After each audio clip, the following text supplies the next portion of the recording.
আজকে একটা জিনিস প্রমাণিত হয়েছে যে যারা খেলাধুলা করে তারা জনগণের কাছে প্রিয় মানুষ।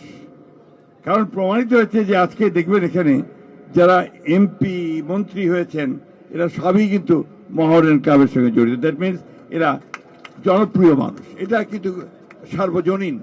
বাট এটা একটা আলাদা জগৎ। এই জগতে যখন আসি তখন মনে হয় আই এম এট হোম।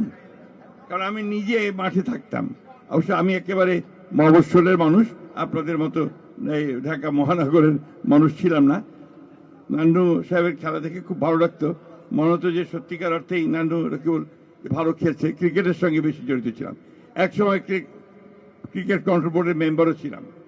কথা বলতে চাই না, আমি শুধু বলতে চাই যে আমরা আজকে অত্যন্ত সৌভাগ্যবান যে আজকে আমাদের প্রধানমন্ত্রী জনাব তারেক রহমান তিনি বাংলাদেশে নামার সঙ্গে সঙ্গেই একটা কথা বলেছিলেন লোকের মঞ্চের সামনে যে I have a plan.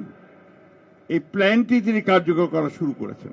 Tarique Rahman সাহেব এই খেলাটাকে তিনি একেবারে গ্রামের মধ্যে মানুষের মধ্যে নিয়ে যাওয়ার জন্য কাজ শুরু করেছেন।